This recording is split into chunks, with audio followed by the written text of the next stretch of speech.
Sean Lusky of Lusk Archery Adventures. Serious testing, successful hunting. Today I'm going to be testing another head by NAP. I've tested quite a few of their heads over the years.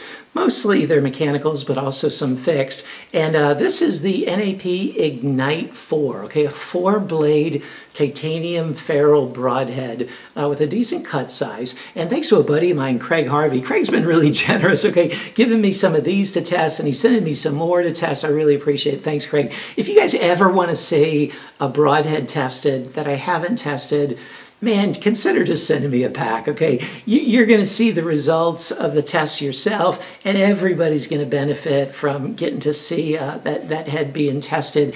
A lot of times manufacturers donate the heads to me.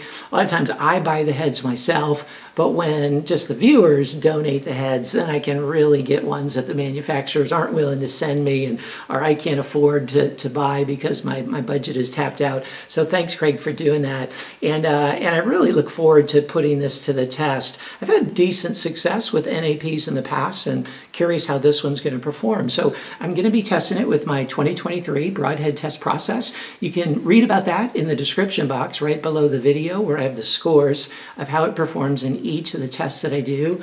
And you can watch the video that I put out earlier this year called 2023 Broadhead Test Process. And it just goes through and explains all the different tests, why I do them, why do I shoot through steel plate, why do I shoot through into concrete. It's not because I'm stupid and don't understand that we don't hunt those things, okay? I do hunt, I understand that, but I'm an engineer and I want to provide data points from consistent testing of uniform mediums. And so it does provide, I think, good comparative data that viewers can use to determine what's a good fit for them. Not all these tests are pass-fail by any stretch, but they do give you an overall picture of what the head can and cannot handle. So check out that the description of this process and you'll understand it a bit better. I'm going to be using my Bowtech CP28 set at 72 pounds. I'm shooting a Bishop FOC King arrows for most of the shots, but then the Bishop Fat Eliminators for the really hard impact ones because they're really tough. All right, let's zoom on in here and check out this NAP Ignite 4 and then put it to the test. This is a pretty cool looking broadhead right here. It's a 4-blade head, as you can see. Let's go through the materials. First of all, the ferrule itself is machined out of a single piece of grade 5 titanium. So it's just all one-piece ferrule. It's got some neat little extra ridges and stuff there just to give it extra strength, as well as to aid in its blade retention system. It's got a really nice chisel / cut on contact tip. I mean, that is really sharp right there, but it's extra thick just to make it, effective at splitting bone and not rolling over and so forth.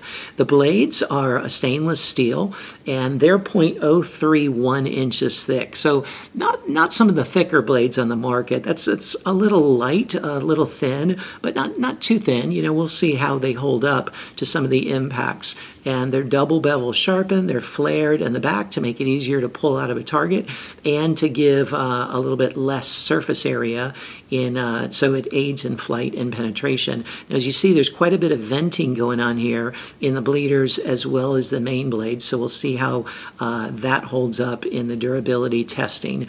The dimensions, the cut this way in the main blade is 1 3/16 inches. And then in the bleeders is 7/8 of an inch. So the total cut is not shabby. It's 2.06 inches. So that's really a decent cut for a fixed blade head. Now they really like at NAP and they advertise their X-Lock system for extra good blade retention. But I'm going to be honest, I'm not a fan of the X-Lock system, okay? Because when I've been messing around with these heads, man, they fall apart so easily and they're hard to hold all in place. They come with this nice little collar that when you're not using them, you really want to have this on or the blades are just going to fall out. But as I've been testing them and messing around with them, I'm just not really a fan of it. I like blades that kind of they hold in place until you can screw it on. These, you've got to hold them. Personally, you got to hold them in place as you screw them on.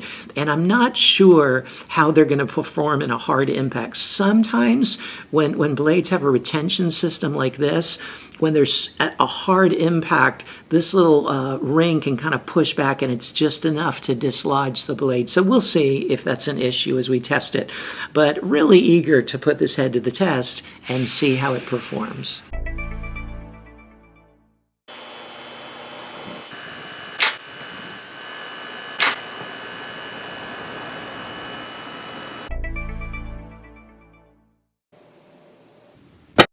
It took a whopping 550 grams of force to cut through the copolymer wire, which is a 6.5 on a 10-point scale.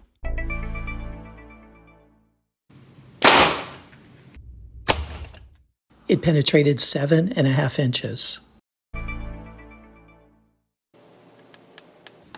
It took an additional 300 grams of force to cut through the copolymer wire, which is a 4 on a 10-point scale. It penetrated through 54 layers.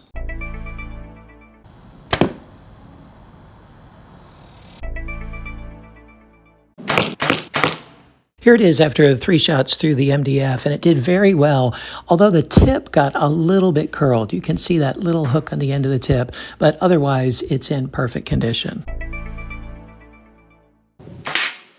And here it is after just 1 shot through the steel plate, and I stopped at 1 because it lost one of the blades. It just came out on that hard impact, and then you can see the tip also broke off. But the other blades are still in very good condition.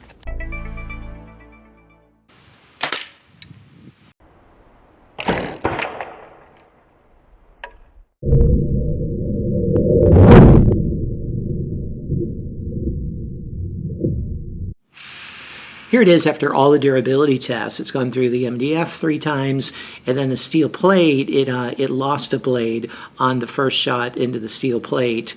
But then I decided to go ahead and shoot it in the concrete, and it did really well in the concrete.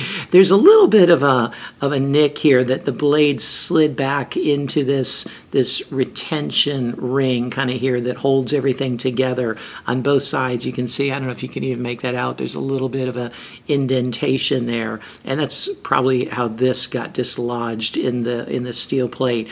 But really impressed with the penetration in the concrete. It went really deeply, right up to about this blade, the bleeder there, and the ferrule held up really well, and it spins very well after all that.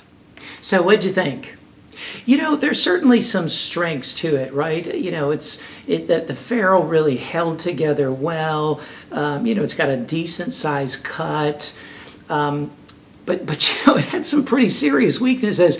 I was really surprised by the lack of sharpness in the blades. You know, NAP typically has very sharp blades, and I tested a few of them just to make sure, like, it wasn't just a fluke, and maybe I got a bad batch, but it's brand new pack from a reputable dealer. And so, man, I was disappointed with that. Of course, they're not difficult to sharpen. You know, you use the Stay Sharp Guide gray kit. Okay, they have a kit called their gray kit, and man, it would work really well with this Broadhead. So, you know, you can remedy that dullness problem with just that Stay Sharp Guide kit, the gray kit. But then beyond that, they're really proud of their X retention system, they call it, their blade retention system.